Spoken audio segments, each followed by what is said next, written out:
Gracias, buenas noches, mi querido Populorum del Perú y todos aquellos que hoy se quitarán la venda de los ojos, porque en este pequeño programa les haremos una revelación nunca antes dicha y que seguramente no escucharán jamás en ningún otro medio, y menos si es caviar, porque desenmascarará aún más a los oscuros planes de apoderarse del país que tiene la izquierda en todas las variantes y extremos. Sí, mis lorchos, antes hemos dicho que la izquierda era torpe y bruta, porque siempre se equivoca, escoge mal y encima son choros. Lo último lo reafirmamos, pero en lo otro tenemos que reconocer que patinamos. Y no es que sean gran cosa tampoco, ¿eh? Pero no podemos negar que tienen una gran capacidad de organización para planificar lo malo. Y además una disciplina a prueba de canicas, digo, de balas. Eso lo comprobamos con las últimas azonadas terroristas, porque todo fue muy bien preparado y calculado. Organizar y coordinar ataques terroristas en distintas regiones al mismo tiempo no sale bien de casualidad, ¿no?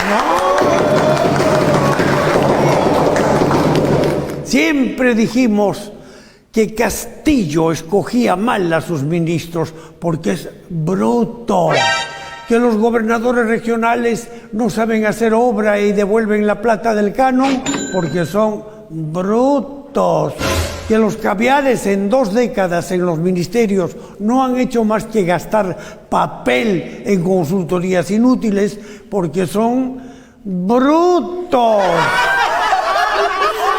Pero justamente eso es lo que a ellos les convenía que pensásemos. Mientras nos distraíamos alimentando nuestro ego, ellos hacían su trabajo. Y eso de hacían es solo un decir. El trabajo de cualquiera de la izquierda que entre al Estado como autoridad o empleado es no hacer nada. Doctor, ¿cómo es eso de que su trabajo consistía en no hacer nada? No entiendo. ¿Tomó su pastillita antes de venir? Justamente tomé una pastilla de desahuevín, caviarín, pepilín, y por eso pude ver la luz. Cuando Abimael cae en el siglo pasado, dice que su captura es solo un recodo en el camino. Y ahí aparece en el Estado la izquierda caviar, hacer su trabajo sucio, que ya sabemos consistió en liberar terroristas y preparar el camino para el retorno de Sendero, o sea, ¿qué te digo? Agudizar las contradicciones.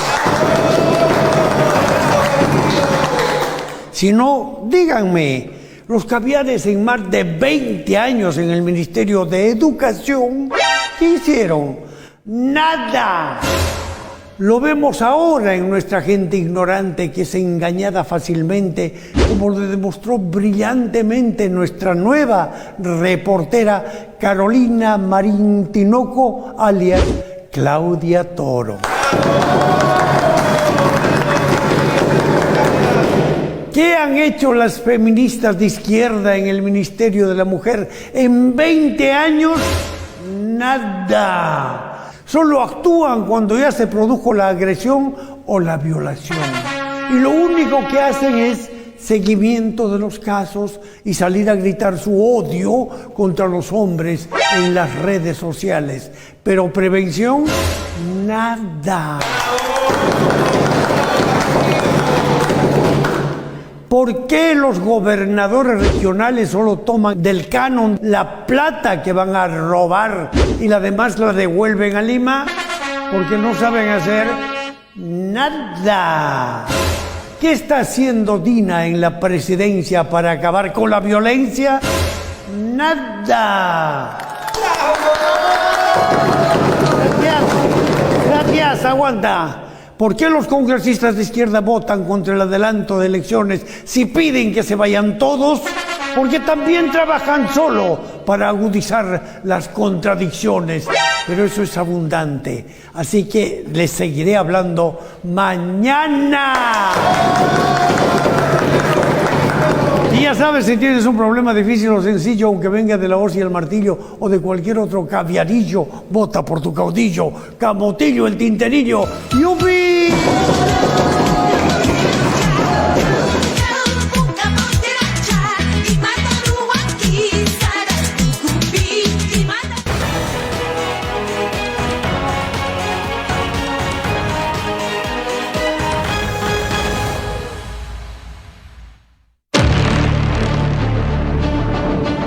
Esta noche, Pedro Castillo justifica autogolpe de Estado y tira barro contra Dina Boluarte, llamándola calculadora y ambiciosa.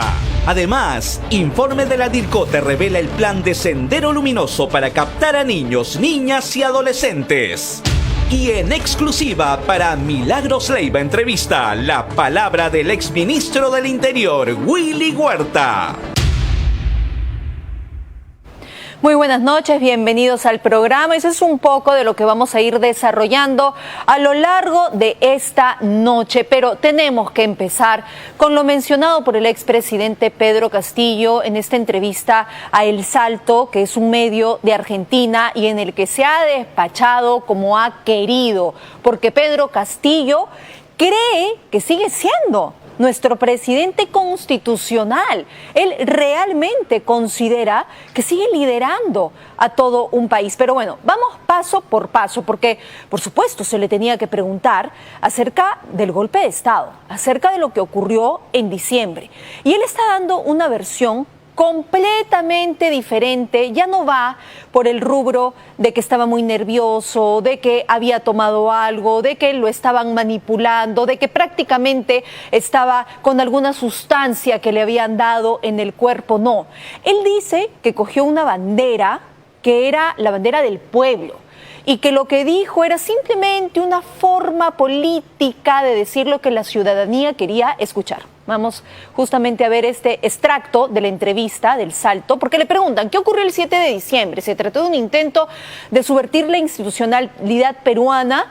Si no fue así, ¿qué pretendió hacer como presidente ese día? Y él dice, no, hemos resaltado las partes más importantes, porque la verdad la entrevista es sumamente extensa, aunque se las recomiendo.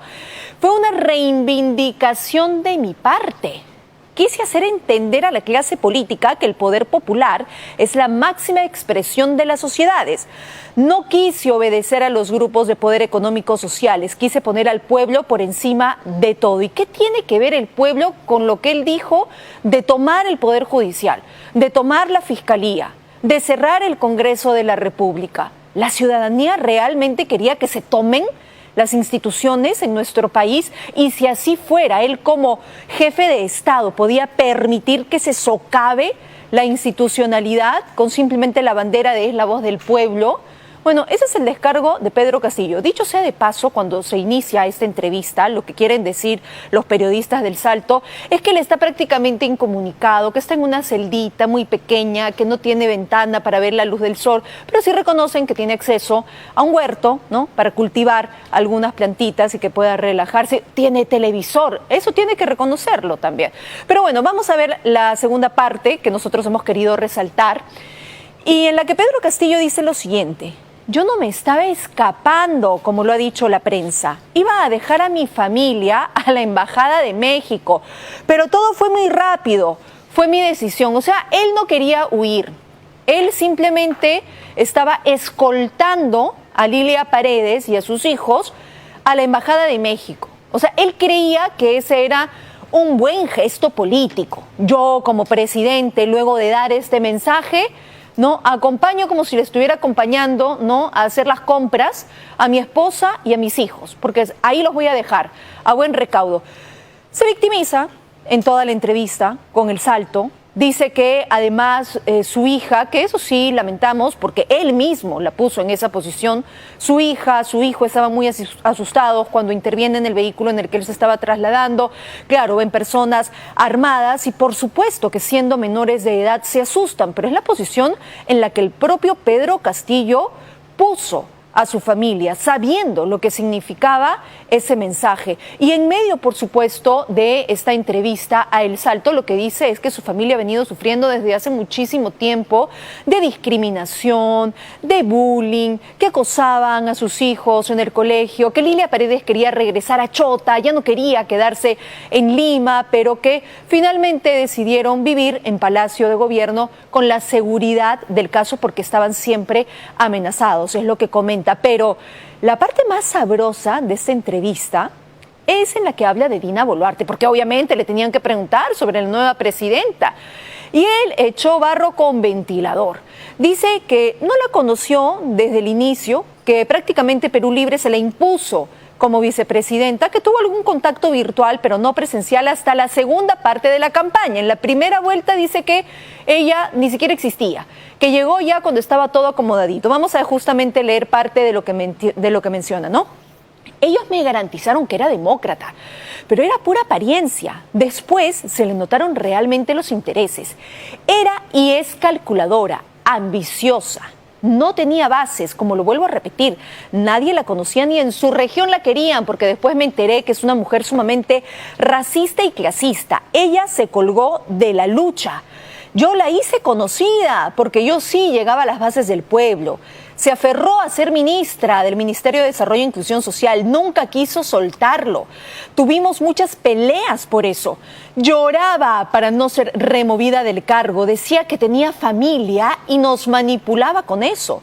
Siempre logró que no la removiéramos. O sea, Dina Boluarte, para Pedro Castillo, quería quedarse en el poder a como dé lugar, pero además dijo que era una mala persona, que él la conoció después y era una mala mujer, que quería quedarse, ¿no?, con su puesto, con su lugar. Y finalmente es lo que hemos detallado. Pero no es lo único que dijo de Dina Boluarte, porque le preguntan, no le ponen la pregunta sobre la mesa, si ella ahora tiene vínculos con los fujimoristas, si ella ahora está en una conexión, ¿no?, que la pueda beneficiar.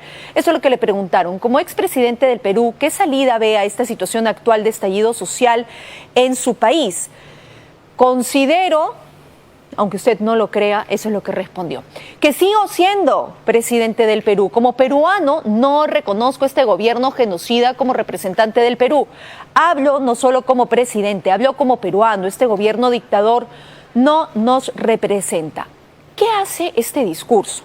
Que la gente en las calles insista en que Pedro Castillo regrese a ser presidente de la República. Y eso es algo que no va a ocurrir, que no es viable, que es un imposible, porque Pedro Castillo ya está siendo procesado por un delito del que debe asumir responsabilidades. Y por más que en las calles pidan que él regrese a ser presidente, no lo va a hacer, aunque él insiste en ese discurso y con eso sabe que sigue encendiendo la pradera. Hace algunos instantes le decía lo de Dina Boluarte, ¿no?, que le preguntaron acerca de sus vínculos con el fujimorismo. Esta fue la pregunta: ¿cuál es la relación de Boluarte actual con el fujimorismo y la oligarquía peruana? ¿Se han aliado?, le pregunta. La respuesta: ella trabaja con el fujimorismo. Todos ellos organizaron el complot. ¿Qué complot, señor Castillo? Usted solito dio ese discurso. Nadie lo obligó, o si lo obligó no fue la derecha, fue quienes estaban en su entorno, ¿no? Betsy Chávez, Aníbal Torres, y usted se dejó guiar, es otra cosa. Pero bueno, sigo. Ella tiene el apoyo, y lo sé muy bien, todo estaba preparado con la policía y las Fuerzas Armadas. Ella, la Fiscalía, la derecha peruana, sobre todo el fujimorismo, porque según él, ¿no?, paran de conversación en conversación, ya han complotado para sacarlo a él del poder, pero todos sabemos, el fujimorismo no ama a Dina Boluarte y tampoco creo que sea, ¿no?, al revés. Simplemente lo que ha ocurrido acá es que Pedro Castillo dio un discurso que sabía qué consecuencias iba a tener y no le importó porque estaba tanteando realmente ver si le jugaba a favor y si hacía temblar al Congreso de la República, si lo seguían las masas y todo esto se convertía en un caos y en una dictadura.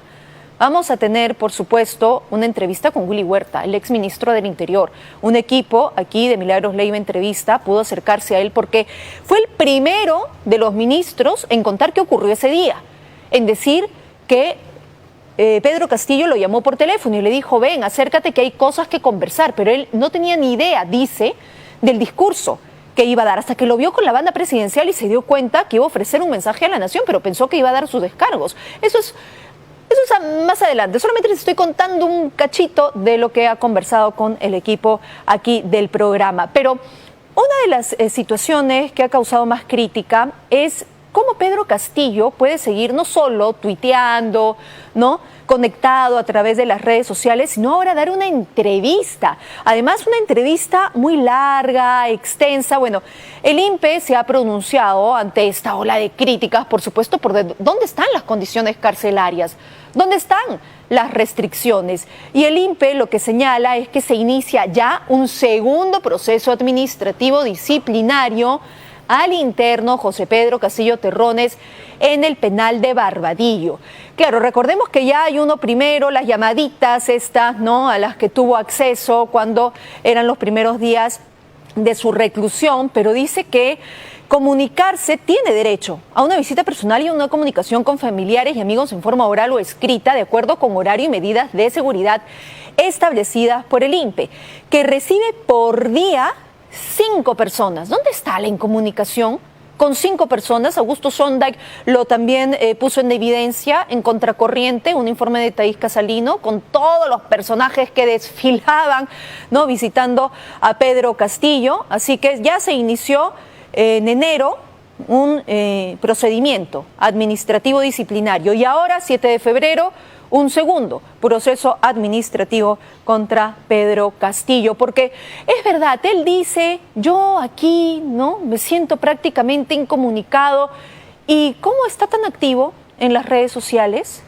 ¿Cómo es que tiene estas reuniones, ¿no?, con personajes que luego terminan siendo asusadores de estas marchas violentas en diferentes regiones de nuestro país? ¿Cómo es que él sigue pronunciándose acerca de nuestra política si estuviera realmente incomunicado? Tiene un televisor, es decir, sabe lo que pasa, recibe a personas, transmite lo que quiere mencionar.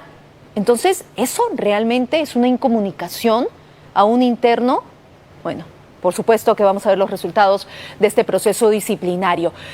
En medio de esta situación de caos, de crisis, de desconcierto que no tiene fin, porque el Congreso de la República sigue sin tomar una decisión sobre el adelanto de elecciones, Dina Boluarte, una vez más, ha hablado sobre la posibilidad de su renuncia.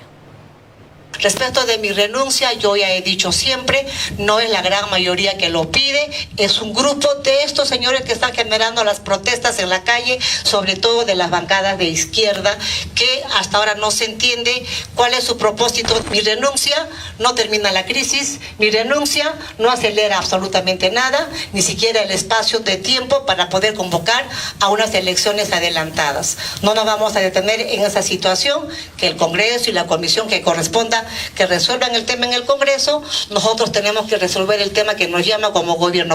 El tema aquí es qué ocurriría si realmente Dina Boluarte renuncia a la presidencia, porque en las calles no quieren al presidente del Parlamento, no desean que ocupe el sillón presidencial y por supuesto van a seguir en medio de esta violencia hasta sacar a Williams como presidente, si es que tuviera que asumir, porque es la cadena de mando constitucional. Se va Pedro Castillo, seguía Dina Boluarte, porque Vladimir Cerrón ya fue eliminado. Entonces, continuaba el presidente del Congreso de la República. Lo que quieren las masas es que se consiga a alguien, otro congresista, que vaya un poco más afín a sus intereses. Y ese es el peligro de lo que puede seguir ocurriendo en las calles. En tal caso, Dina Boluarte parece que no quiere ni chicha ni limonada. ni renuncia, ni se pone firme, ni busca una solución para poder llegar realmente a esa ciudadanía que está descontenta y dar, ¿no?, realmente opciones claras de que aquí se tiene que respetar el Estado de Derecho y que aquí se tiene que seguir trabajando y que aquí no se pueden bloquear las vías porque es un delito y que aquí no se pueden amenazar a personas obligándolos a formar parte de protestas que no quieren. En eso, en tal caso, debería concentrarse Dina Boluarte si es que piensa que su renuncia no es la opción. Entonces, habría que tomar el toro por las astas, pero ni uno ni otro, igualito que el Congreso, ¿no? Ni uno ni otro. Bueno, pero ya Willy Huerta, les he mencionado, ha hablado bastante acerca de lo que pasó ese día que todos escuchamos el mensaje golpista de Pedro Castillo. Él en exclusiva ha conversado con un equipo de Milagros Leiva Entrevista hace algunos instantes nada más. Esta entrevista ha sido hoy, ¿verdad? Ayer en la noche él dio esta entrevista.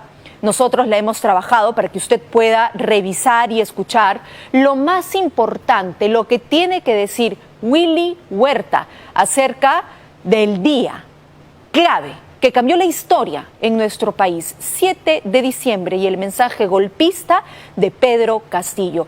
Con eso vamos a regresar en algunos instantes, el análisis, por supuesto, de todo lo que mencione, pero antes de irnos a la pausa, quiero darles una importante recomendación. Como mamá, quieres brindarle a tu hijo las mejores oportunidades para que llegue a lo más alto. Puedes darle una excelente educación, pero si su cerebro no se ha desarrollado bien, no podrá rendir al 100% y retener lo aprendido. El hierro contribuye directamente en el desarrollo cerebral de los niños en edad temprana. Por lo tanto, su consumo adecuado es fundamental. Para eso llegó Zunco, un delicioso chocolate enriquecido con hierro. Tu hijo lo disfrutará mientras tú sabes que le estás dando mucho más que eso. Zunco, la nutrición nunca fue tan divertida. Gracias, Zunco. Pausa, regresamos. Milagros Leiva Entrevista llega gracias a Costamar, 9 veces mejor agencia de viajes de Sudamérica. Exaben Forte, es verse y sentirse bien. Aprovecha tus feriados de abril en Cancún del 5 al 9 de abril 2023 desde $1,515 o $6,060. Descubre el ícono de las vacaciones en crucero. Royal Caribbean te trae el parque acuático más grande de alta mar, Icon of the Seas. Salida del 4 al 11 de mayo 2023 desde $1,250 o $4,850. Comuníquese al teléfono que aparece en pantalla o visite costamar.com. Llegó el momento de volver a ver a nuestros mejores amigos. De volver a preparar las mejores loncheras. Y de volver a querer que el recreo nunca acabe. Ya viene la vuelta a clases. Lo más cool para regresar del cole está en Falabella.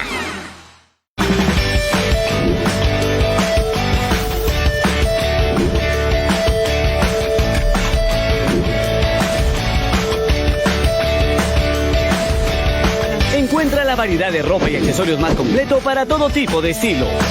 Aquí, en Plaza Norte y Mall del Sur. ¿Quién dijo bolsas y ojeras? No con Nex Crema de Ojos. Con su innovador aplicador jeringa, desaparécelas en 2 minutos. Nex Crema, la nueva revolución para tus ojos.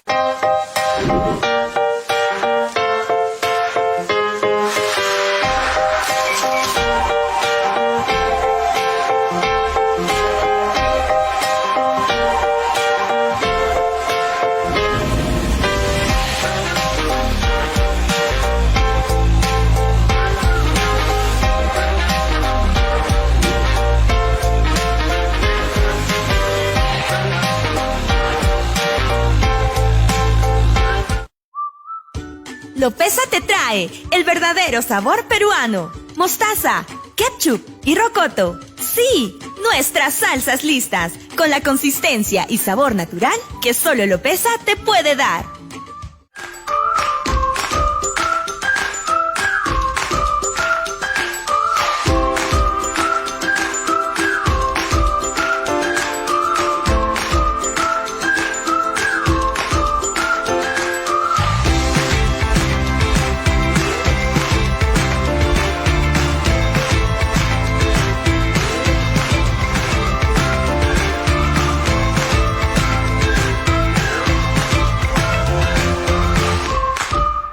Encuentra las mejores marcas de calzado en Plaza Norte y Mall del Sur. ¿Lista para olvidarte de las varices? Dile adiós al dolor, inflamación y pesadez con Exaben Forte, que gracias a su doble acción reduce los síntomas de las varices y mejora tu calidad de vida. Exaben Forte es verse y sentirse bien.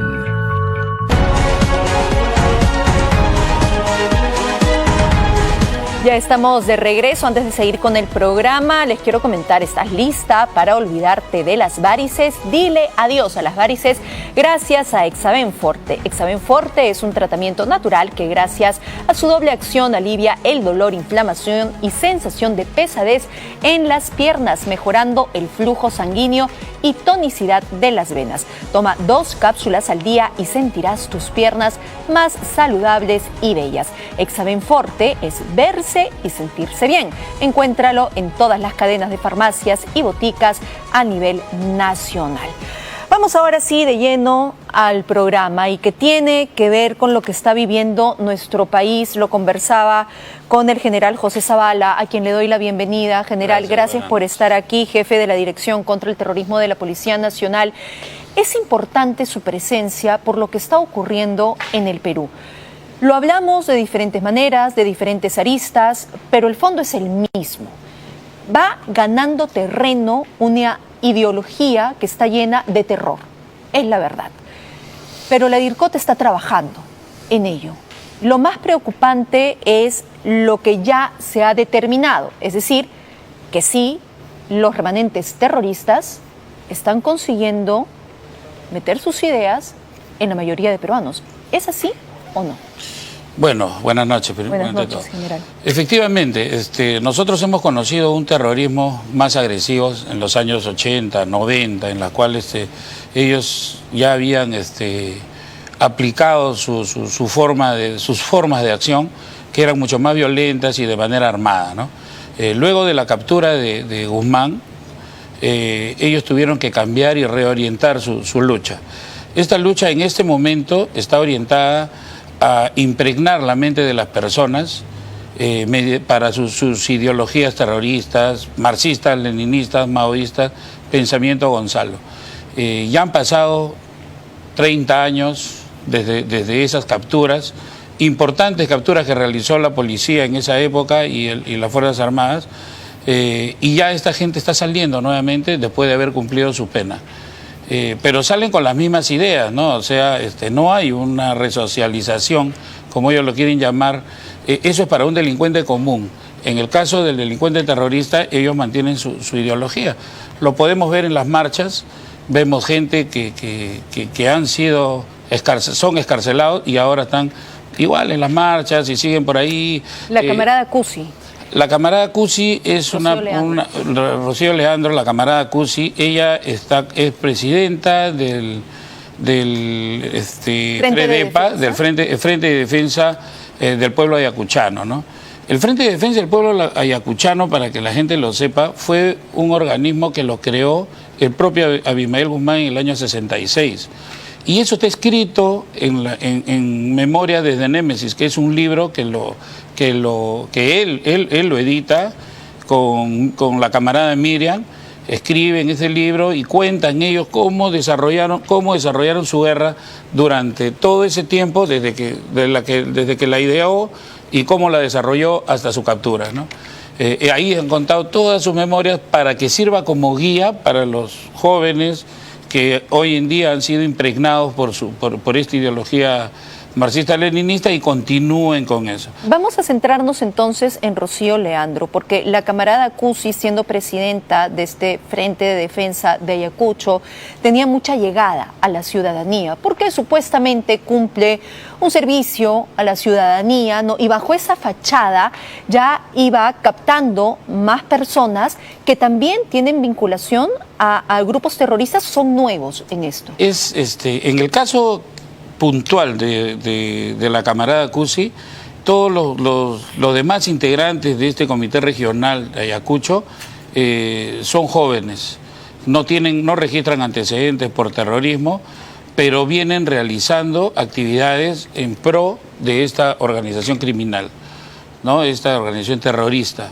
Eso lo hemos podido comprobar nosotros en la documentación que se ha sido incautada durante la intervención, en las cuales ellos tienen un plan general que parte del partido, desde el comité histórico, que es la camarada Miriam, y los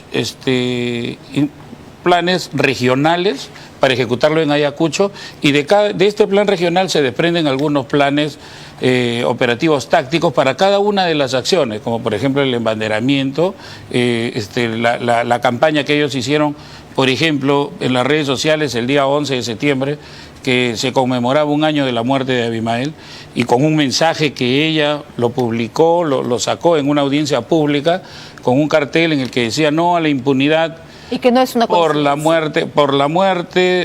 el asesinato del doctor Abimael Guzmán. Y eso se replicó el día 11 de septiembre en Ayacucho, y estas mismas personas fueron los que tenemos imágenes cuando ellos toman las medidas del lugar y después aparece una banderola con el mismo texto que ella había. Eso es lo que resaltamos y es lo más evidente. A ver, permítame, entonces, vamos a hablar de la intervención de Lenín Parreguirre en algunos instantes más, porque usted ha mencionado algo importante. Se ha encontrado material, sé que hay un USB de Alex Gómez, en el que se detalla todo un plan específico, no solamente de qué va a hacer, qué cosa específicamente, quién lo hará y cómo, sino la ideologización de los niños, que es lo más preocupante. Todos tenemos en la mente lo que pasaba con estos pequeños ronderitos, pioneritos, ¿no? Desde muy niños, alejados de sus familias, para ser secuestrados e ideologizados por el terrorismo. Hemos preparado un informe, ¿le parece, general? Claro. Para ver con mayor detalle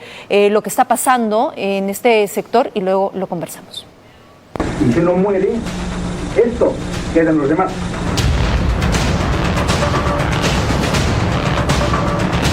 En esta ocasión con la compañía de nuestro compañero Piero. Buenos días, Piero. Buenos días, Stephanie. Y empezamos con mucha energía, con mucha fuerza, tu programa Guaguas en Primera Línea. Al igual que en el Prime, donde ejecutaron su plan de adoctrinamiento con su enfermiza ideología, los remanentes de Sendero Luminoso capturaban a niños, los separaban de sus padres para usarlos como carne de cañón.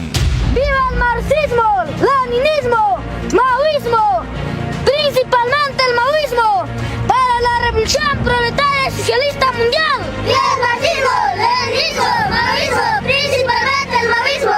Tras revisar el USB de Alex Gómez Falcón, el líder de la facción roja de Sendero Luminoso, se halló una carpeta con 65 documentos donde, según la Fiscalía, existe material de importancia con contenido terrorista en el marxismo, leninismo, maoísmo y, sobre todo, el pensamiento Gonzalo. ¡Guiándose por el marxismo, leninismo, maoísmo, pensamiento Gonzalo!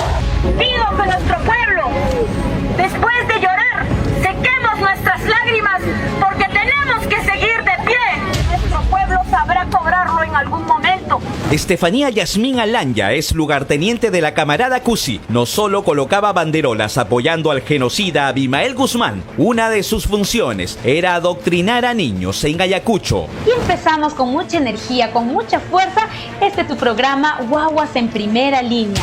Y en esta ocasión con la compañía de nuestro compañero Piero. Buenos días, Piero. Buenos días, Stephanie. Aquí Yasmín, junto a otro detenido e investigado, Piero Giles, utilizan el mismo espacio Guaguacuna Manta, que se supone es un programa educativo para niños, pero dan sus posiciones ideológicas y el rechazo al Estado por las muertes en las subversivas protestas.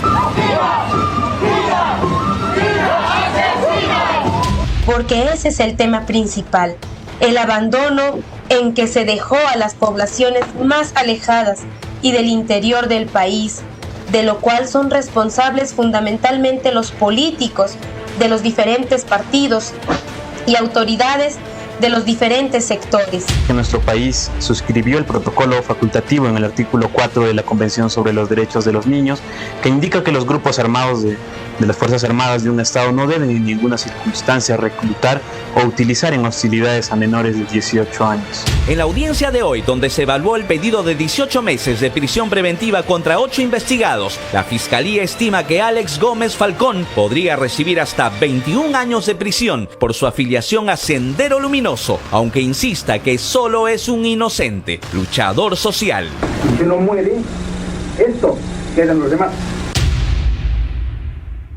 Por eso un terrorista seguirá siendo terrorista hasta el fin de sus días. ¿Qué se puede hacer, general, para revertir esta situación, sobre todo con los niños? Sí, nos quedamos con la última imagen, ¿no? Que dice lo que la gente pasará, pero todo lo que queda en la mente de la persona. Y los delincuentes terroristas nunca han dejado de ser delincuentes terroristas. Y yo le voy a leer un texto tal y cual está escrito en un documento de Sendero Luminoso que se llama Línea de Masas, ¿no? Y dice: hacer que los niños participen activamente en la guerra popular.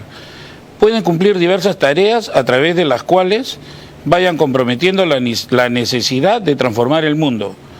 Ellos son el futuro y, a fin de cuentas, quienes vivirán el nuevo mundo. Cambiar su ideología y que adopten la del proletariado. Partido Comunista del Perú, 1988. O sea, eso está escrito, esto no es una casualidad, no es nuevo, no es que recién lo estén aplicando. Es por eso que la Policía Nacional, también conocedoras de esta ideología que ellos practican, tenemos programas de sensibilización e información. Hoy en día encontramos muchos jóvenes que no saben lo que pasó en esas épocas. No se enseña. Entonces es muy fácil llegar pues en algún momento e impregnarlos de esta ideología terrorista, ¿no? Justamente salimos incluso a provincias y es así como pudimos llegar en Ayacucho a sacar este caso.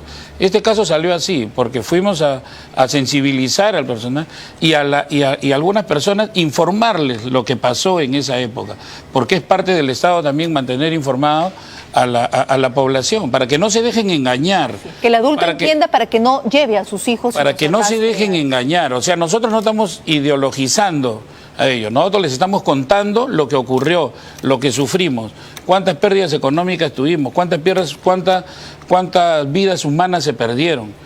Y eso es lo que nosotros estamos informando porque en otros niveles no se da. Y que quede claro además, general, que este no es un trabajo, por ejemplo, con la camarada Cusi reciente, que a raíz de las violencias, de las protestas, esto ya lleva muchos meses. Sí, ese trabajo dio sus resultados después de entre 5 y 6 meses de todo un trabajo que se había planificado.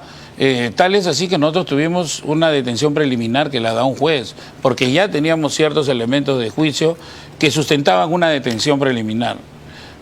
Y ahora, después de la captura, hemos podido corroborar y sacar aún más información que en este momento se viene evaluando en el Poder Judicial. ¿Y qué tiene aquí que ver exactamente Elena Iparraguirre?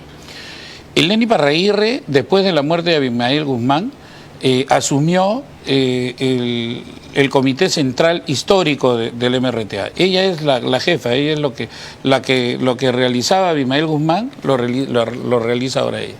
¿Y ella cómo da estas directivas? Mediante sus correas de transmisión, que están referidos a las visitas que recibe, mensajes subliminales como el que hemos mencionado. Ella sacó con un cartel nada más, que para el común de las personas es un reclamo personal, no a la muerte de Abimael Guzmán, ¿no?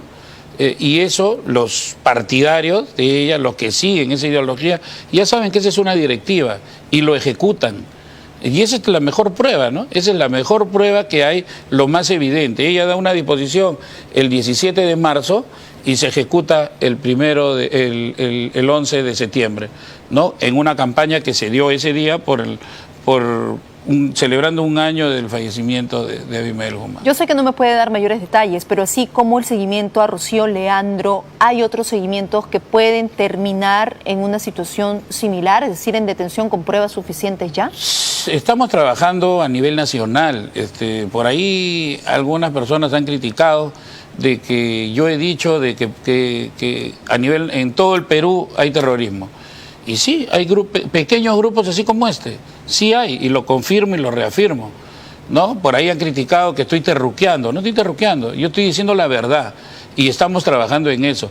Pero nosotros, como sí trabajamos pegados a la ley, tenemos que tener los elementos necesarios para poder ejecutar una captura que tenga y llegue a un final como debe ser, con la sanción que se merece y que tenga el suficiente sustento para que los jueces puedan sustentar una prisión preventiva y más allá una sentencia según lo que corresponda. Porque ese siempre ha sido el problema general, el avance que puede dar la policía, pero las decisiones que se tomen a nivel de fiscalía y de poder judicial. No estaríamos en esta situación si las decisiones y las condenas hubieran sido distintas, tal vez, ¿no? Pero bueno, este caso ha sido pegado a la ley, al nuevo modelo procesal, y en todo momento ha participado el Ministerio Público. Ellos están comprometidos en este trabajo y hemos caminado juntos durante todo este trayecto.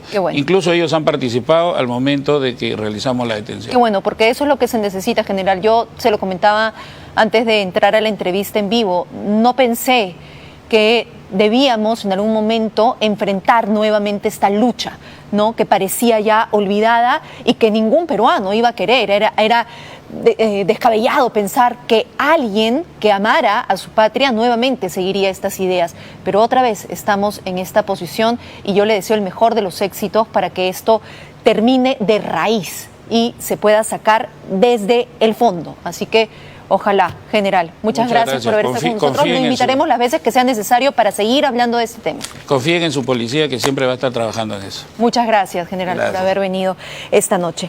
Y muy bien, nosotros tenemos que ir de inmediato a la entrevista que un equipo aquí de Milagros Leiva Entrevista le hizo al exministro del Interior, Willy Huerta. Habló con muchísimo detalle de lo ocurrido el día del golpe de Pedro Castillo. ¿Pedro Castillo es su amigo? No, señor. No es mi amigo. ¿No lo piensa visitar al penal, a la dirección? No. Yo estoy muy molesto con él. Yo siento que a mí me ha defraudado. Ya lo he dicho ya. Yo le di mi máximo respeto como persona. ¿En qué momento le dijo? Se lo dije yo el día 7 mismo, a la 1:34 de la tarde, me llamó por teléfono. Me estuvo llamando varias veces cuando yo salí del palacio. Me escapé del palacio. Me estuvo llamando, no le quise contestar. Pero a la 1:34 me llamó y yo le pregunté también el registro de la llamada y le contesté la llamada en ese momento ya. Y me dijo, señor ministro, venga al palacio, me dijo. Le dije que no, señor presidente, le dije. Yo sigo leal al gobierno, conduciendo un ministerio, le dije, sirviendo a mi país. Y usted ha sido desleal conmigo, le dije. Usted me ha involucrado en un delito. Eso no debió haber hecho con eso conmigo, le dije. Me sentí muy molesto con él. ¿Y él qué le respondió? Hágalo por el país, me dijo. No, señor presidente, eso está mal, esto es un delito. Esto no puedo continuar así, le dije. Y me dijo, le entiendo, señor ministro. Disculpe, señor presidente. Le corté la llamada. ¿Es cierto que usted entró en pánico dentro de el despacho del presidente Castillo? ¿Incluso estaba buscando una puerta de salida? Sí, me tuve que controlar en ese momento, pero estaba con pánico, con temor, muy preocupado por lo que estaba pasando. ¿Cuál era su máximo temor? Mi situación. ¿Que lo detengan? Que mi situación, que me detengan, mi situación. ¿Usted es objetivo al señalar que Pedro Castillo practicó un golpe de Estado? Ha dado un mensaje a la nación. Para mí, ha pretendido cerrar el Congreso, porque no se ha consumado. Hay que tener dentro del derecho. Pero ha ordenado cerrar el Congreso, detener a la fiscal de la Nación. A él ha dado un mensaje. Es una situación técnica jurídica que yo no quisiera ahondar en ese tema, pero sí lo que ha hecho, lo ha hecho. Y él tendrá que responder por ese acto. ¿Qué ha hecho para usted el expresidente? Ha dado un mensaje, según el comandante general de la policía, le ha ordenado que cierre el Congreso. ¿Le cuesta calificarlo como golpista? Había una intención, por lo que veo yo. Algo muy, muy interesante que usted comentó. Luego del mensaje se acerca Betsy Chávez, se acerca Aníbal Torres, conversan con el presidente Castillo. Usted no logra escuchar, pero se nota en sí las expresiones corporales. O sea, ¿qué le expresaban al presidente Castillo? ¿Le daban fuerzas? Lo apoyaban? No sé, ¿qué gestos tenían? ¿Qué interpretaba usted? Yo los vi. Se paró el expresidente Castillo. Se acercaron los dos y vi que conversaban, pero no escuchaba lo que habían hablado en ese momento. pero yo los veía serios. Serios los veía. ¿A los tres preocupados? A los tres los veía serios. Aníbal Torres, como Betsy Chávez, han dicho que ellas también se quedaron helados, no sabían del contenido del mensaje. ¿Usted vio los rostros de sorpresa de Aníbal Torres y Betsy Chávez en el momento que daba ese mensaje? Mire, yo solamente me acuerdo que yo vi al señor doctor Aníbal, lo vi serio y pensativo. A la doctora Betsy Chávez lo veía como, o sea, como que algo tenía que hacer, preocupado por hacer algo, ¿no es cierto? Pues no tenían rostros de sorpresa, ninguno de los dos. Los vi tranquilo. Ya. Lo vi tranquilo. ¿Y qué piensa hoy de Betsy Chávez y Aníbal Torres? Son personas que tienen que demostrar realmente los hechos que han realizado, qué actos. Yo considero que cada persona que ha cometido un acto debe responder. Dice que cada quien debe asumir responsabilidades, pero pese a todo lo que ha mencionado Willy Huerta, que asegura además estaba en shock, entró en pánico al escuchar este mensaje, como se lo recalcaba Quique Montenegro, ¿no?, en la entrevista. ¿Cómo le cuesta decir que se trató de un golpe de Estado o por lo menos un intento de golpe de Estado? Aún todavía parece que está reacio a decirlo. Sin embargo, ha conversado mucho más en extenso con Quique Montenegro. Con eso regresamos.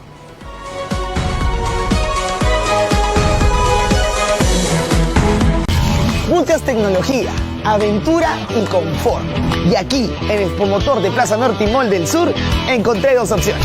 Me encuentro en Volkswagen. Te cuento que este auto trae pantalla táctil de 6.5 pulgadas, gran capacidad de carga, tiene un motor de 1.6, tiene doble airbag y aparte asientos tapizados en cuero. Y siempre con la seguridad de una marca europea, una marca alemana, Volkswagen. Continuamos en RevoShop. Jetour X70 Plus. Está viniendo con un motor 1500 turbo de inyección electrónica multipunto. Sistema ABS EBD. Tiene el monitoreo de la presión de llantas a tiempo real. Sensor de punto ciego. De esta manera tu viaje va a ser mucho más seguro. Entonces, si quieres manejar mejor tu futuro, conduce una Jetour. Con más de 50 marcas, más de 300 modelos, los 365 días del año, Expomotor de Plaza Norte y Mall del Sur te espera. Nueva tercera etapa en la ciudad industrial de Macrópolis, el parque industrial con mayor proyección a nivel nacional y a solo 25 minutos del puente a Tocongo en Lurín. Adquiere tu lote industrial desde 1000 metros cuadrados con crédito directo y el mejor financiamiento. Además, contarás con seguridad para tu industria, conexión eléctrica en media y baja tensión, zonificación y 2 y más. Ingresa a macropolis.com.pe o visítanos en Mártir Olaya, Lurín. La falta de hierro puede hacer que te sientas más cansada y fatigada. Y durante el embarazo necesitas más hierro para oxigenar tu cuerpo y el de tu bebé. Complementa tus necesidades de hierro con Sunco, un delicioso gustito que te hace bien. Sunco, la nutrición nunca fue tan divertida. Señor Meridianbet, ¿no es exagerado devolverles a los clientes 7% de sus pérdidas? Nuestra atención personalizada y te devolvemos un porcentaje de todas tus jugadas. Encuéntranos en meridiancasino.pe.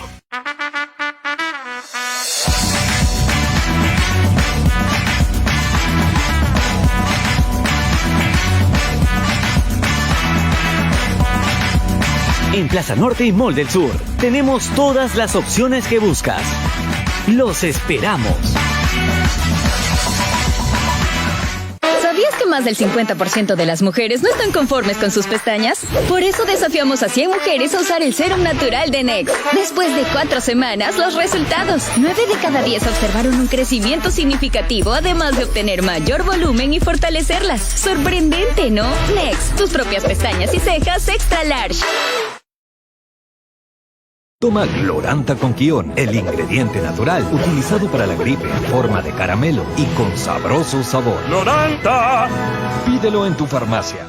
Milagros Leiva Entrevista llega gracias a Costamar, 9 veces mejor agencia de viajes de Sudamérica. Exaben Forte, es verse y sentirse bien.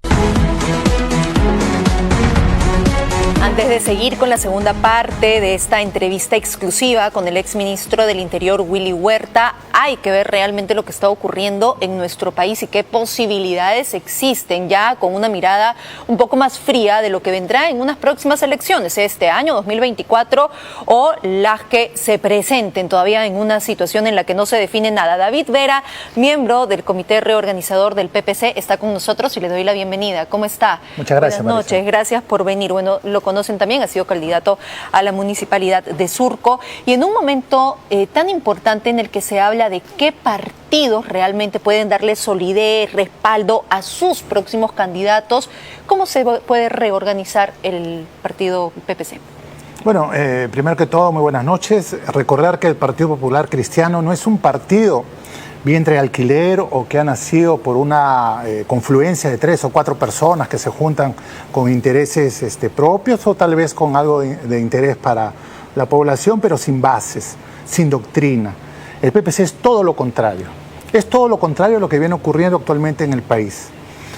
El país eligió mal, eligió una opción marxista-leninista, que estamos viendo todos los resultados que nos ha llevado. La actual presidente firmó un compromiso en su plan de gobierno de Perú Libre, en donde dentro de su plan hablan de la expropiación, ¿no? O sea, no respetan la propiedad privada, por recitarte un caso, ¿no? Todo lo contrario a lo que ofrece el social cristianismo que defiende el Partido Popular Cristiano. Pero un poco que se ha ido deshaciendo, ¿no? En los últimos años, esta presencia que era muy fuerte antes del PPC. Claro, el Partido Popular Cristiano tiene 57 años de vigencia.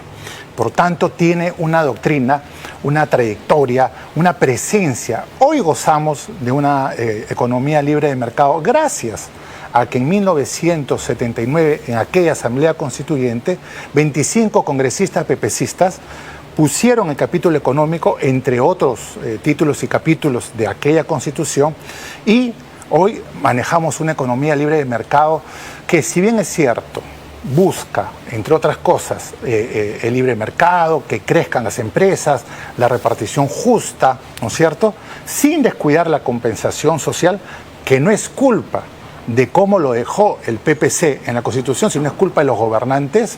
Siempre ha tenido esta presencia, te estoy hablando de aquella época, y por qué, y durante todo este tiempo ha tenido personajes que han participado en la política peruana, apoyando de una u otra manera. Nunca hemos sido gobierno, pero siempre hemos apoyado al gobierno de bien y de turno que quiere hacer las cosas correctas. Cuando uno habla del PPC y de posibles candidaturas, inmediatamente quienes nos están viendo se le va a venir Lourdes Flores Nano. Claro. ¿Ella sería nuevamente la candidata para próximas elecciones? Esa es una pregunta que nunca falta en estas entrevistas. Lourdes Flores Nano, sobre todo en estos momentos, ¿no? Claro. Es una demócrata, empezando por ahí, ¿no? Ella trabaja fuertemente apoyando a la logística, al avance, al empuje. Es una mujer trabajadora, luchadora, que se conoce todo el país, de la A a la Z, y trabaja y apoya a la organización y a la reinscripción del partido. Pero más allá de Lourdes Flores Nano, porque el partido no es una cara como otros partidos, que es un jefe, y si no está ese jefe, no hay partido. El partido, más allá de las personas, lo que trasciende es la doctrina y lo que perseguimos, los fines, el bien común, no etcétera, será Lourdes etcétera. Flores Nano. No, tenemos otra gente también. Tenemos, por ejemplo, a un gran líder como Carlos Neujas, pepecista, que demostró su capacidad en los Panamericanos y gracias al gran esfuerzo que hizo, quedó infraestructura para luego enfrentar al COVID. Y él mismo, en diferentes acciones, trabajó fuertemente contra el COVID. Tenemos a muchos dirigentes como Karen Kraft, como Renato Chinchón, como Ernesto Álvarez, como Javier Bedoya de Negri, y siguen nombres. Gente con muchas ganas, joven, con mucha pujanza para hacer las cosas bien, y que no se vea al PPC como un partido viejo, obsoleto. Eso no es así. Lo que falta es oportunidades como en este canal para dirigirme a los jóvenes y decirle que tu papi y tu mami tienen una casa, gracias, y tienen un título de propiedad, gracias a la economía libre de mercado, capítulo económico, que en algún momento el PPC lo puso, que respeta la propiedad, que respeta el desarrollo, que respeta que puedas tener tu trabajo, que respeta que puedas crecer, pero que también respeta que no sea olvidada la gente que tiene menos recursos. Y ese es el tema que busca el socialcristianismo, que lamentablemente lo queremos llevar a la práctica y por eso en su momento, si es viable para este año o si no, no nos apresura, no hay prisa. Es decir, si hay adelanto de elecciones, todavía no llegarían. Estamos en pleno proceso, creo yo que muy cerca de lograr el objetivo que pide este Jurado Nacional de Elecciones, ¿no?, que acaba a fines del mes de marzo.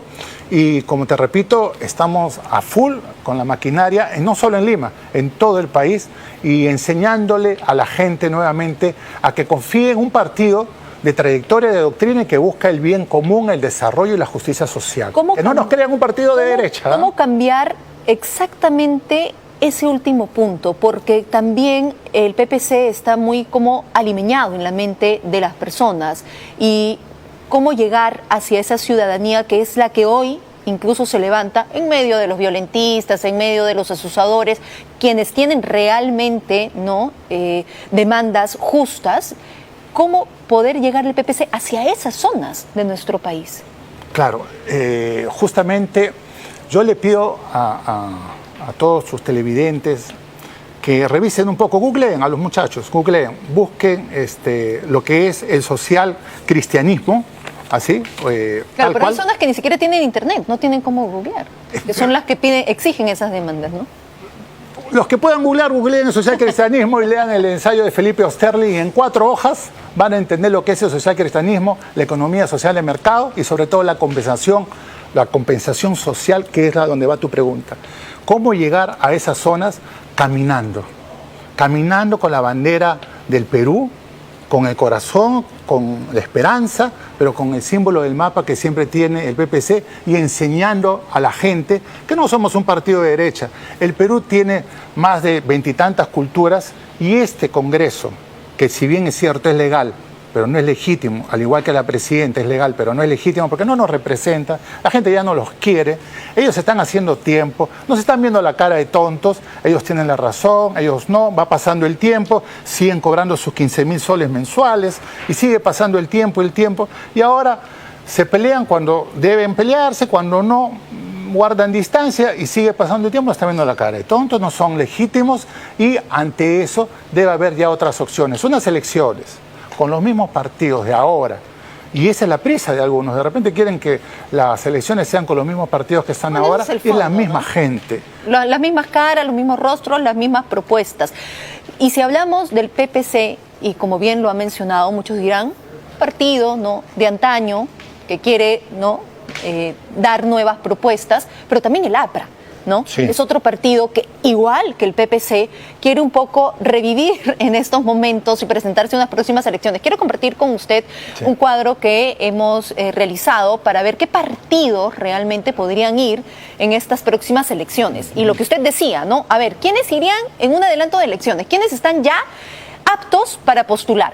Sí. Acción Popular, Alianza para el Progreso. Ya de Acción Popular no hablemos de Acción Popular. Porque, bueno, en fin, ya solitos se mandaron la estocada. Avanza País, Fuerza Popular, Juntos por el Perú, Somos Perú, bueno, Frente de la Esperanza, el Partido Morado, el Partido Patriótico del Perú, el PRIM, Perú Libre, Podemos Perú y Renovación Popular. Son los que ahorita, ¿no?, con las reglas de juego irían. Correcto. Pero en vías de inscripción, lo que le comentaba, es el Partido Aprista, ¿no?, FREPAP, que también ya había desaparecido, la Coalición Transformadora Tierra Verde, Libertad Popular, Primero, Perú Nación, en fin. Y ahí va a estar el mapa, el PPC. De todas maneras. Sí, claro, porque antes del 31 de marzo, que es el plazo que da la norma, estamos presentando los requisitos que exige el órgano electoral. Entonces lo veremos en la lista verde. Es claro, ahí en una próxima entrevista tal vez veremos ya al Partido Popular Cristiano del Perú. Pero en medio de esta situación, ¿qué propuesta tiene el PPC? Es decir, imaginemos que logran una inscripción, se logra una elección inmediata y tienen el próximo gobierno. ¿Cómo revertir todo esto que está pasando? ¿Cómo revertir? Primero, incluyendo a todos los grupos que son representados del país. No se puede tomar decisiones solamente a nivel Congreso. Ya el Congreso no está en capacidad de resolver la crisis, ni tampoco el Ejecutivo. El Ejecutivo lo que debe hacer ahora, en primer lugar, es acciones concretas. Ir del diagnóstico a la acción. ¿Cómo puede ser posible que en Puno más del 50% de las viviendas no tengan agua? ¿No es cierto? ¿Cómo puede ser posible que más del 21% de nuestra población gana menos de 344 soles al mes? Entonces, cuando hay ese tema de división, desigualdad, no hay una justicia social, ocurren estas cosas y por ahí hay que empezar, bueno, nivelando la balanza. Ya para concluir, entonces, ¿Dina Boluarte debe renunciar? No.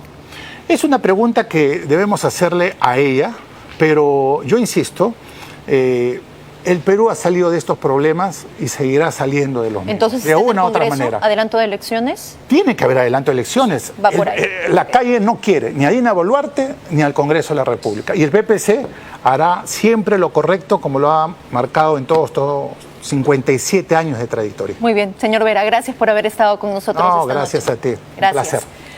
Y por supuesto, va a ser un espacio siempre para escuchar todas las voces, todas las propuestas que se den para que los peruanos tengamos así una gran baraja de oportunidades para elegir.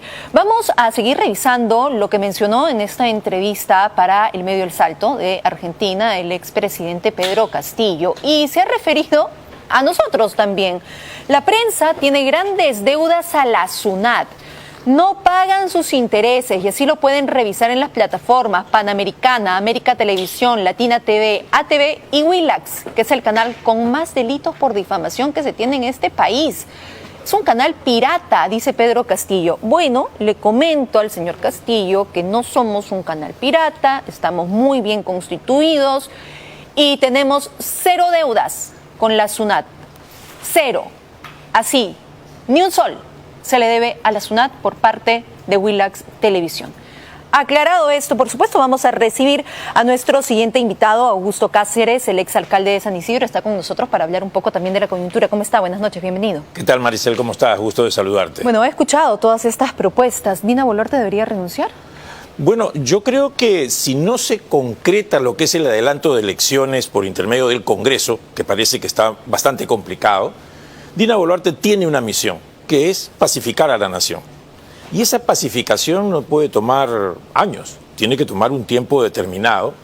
Y sería conveniente, porque Dina Boluarte no es parte de la solución. Dina Boluarte hay que recordar que es parte del problema. Ella viene del mismo ideario, del mismo plan de gobierno de Pedro Castillo. Es decir, ella no tiene nada que ofrecerle al Perú como estadista para hacer las grandes cosas que se necesitan por el Perú.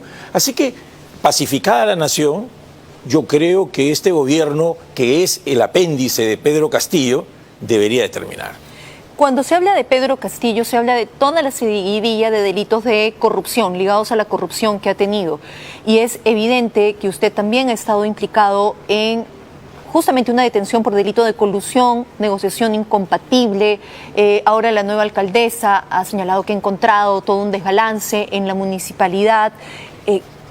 ¿Cómo ha enfrentado esa situación? Porque ahora, claro, lo vemos ya en libertad, usted estuvo detenido algunos días. ¿Qué ha pasado ahí? Mira, evidentemente, y como todo el mundo lo sabe, esto fue una venganza política precisamente de Pedro Castillo y de Aníbal Torres en mi contra, el opositor más férreo dentro de los gobiernos locales, que era yo, desde el 5 de abril, habiendo declarado persona no grata a Pedro Castillo por sus delitos de corrupción, y habiendo pedido que se enjuicie a Aníbal Torres por el delito de discriminación, es ahí donde, tomando un pretexto absolutamente banal, ese gobierno golpista, días antes de dar el golpe, me hacen detener sin ninguna justificación. Y Maricel, te lo digo abiertamente, no es que lo diga yo, lo han dicho jueces. Ahora, pero la Contraloría también dice que realizó algunas observaciones a los contratos que tenía. Esa es otra cosa. Que se le pidió incluso anular este contrato, pero que siguió. Eso no es cierto. No se nos pidió anular el contrato. La Contraloría ha hecho un informe preliminar diciendo de que hay algunas observaciones y recomendaciones. Por ejemplo, que los camiones no tenían GPS. Y eso se subsanó. Y el servicio de áreas verdes, todo lo que es el servicio de mantenimiento de áreas verdes, se llevó hasta el último día de nuestra gestión. O sea, no es tan cierto eso que se mencionó de la Contraloría. Es absolutamente falso. La Contraloría no... ¿Y los 44 millones a los que también el contrato es de 48 millones por 3 años. Y el contrato se ha ido pagando en lo que corresponde al año, lo que corresponde. O sea, no hay ningún tema relacionado con malversación, ni con ningún tema relacionado con que se haya tomado dineros de ese contrato. No hay ningún 48 millones. Ahora, usted dice que es una venganza de Pedro Castillo y de Aníbal Torres. ¿Qué pasa con quien está asumiendo ahora la municipalidad de San Isidro? Mira, o sea, todo se confabularon. No. Ella, lo que pasa que la alcaldesa, y esto me da mucha pena, yo lo digo con mucha tristeza, la alcaldesa está justificando todas sus incapacidades en el tema relacionado con esta arbitrariedad y prevaricato que hicieron los fiscales. En mi contra y de otros funcionarios totalmente probos, que están todos en libertad porque los jueces no le han dado la razón, les han dicho no hay ninguna organización criminal, no hay ningún delito de malversación, de colusión, no hay nada. Pero hay una investigación que llegó a tal punto que terminó con su detención. No, es que la detención fue preliminar a la investigación. La investigación recién empieza, Maricel. Claro, cuando se hace una detención preliminar es para poder indagar, recoger testimonios Cuando se hace una detención preliminar es porque hay elementos de juicio para esa detención y no ha habido ninguno. Es por eso que esa detención fue arbitraria y es por eso es que yo estoy aquí de la misma manera que he estado siempre, en la lucha contra la corrupción, porque yo soy una persona honesta toda mi vida. Pero lo que me duele es que la alcaldesa busca ese pretexto para sus incapacidades, para no poder hacer lo que se debe hacer en áreas verdes, para no tener el mercado funcionando. Le daremos espacio aquí también a la alcaldesa. Pero por supuesto, pero eso de ahí hay que tenerlo en cuenta. ¿Sabes por qué, Maricel? Porque porque nosotros necesitamos autoridades que trabajen por los vecinos, no para que pongan excusas. Gracias por haber estado con nosotros. El tiempo gracias se nos a ti, ha ido. Gracias a ti. Beto Ortiz.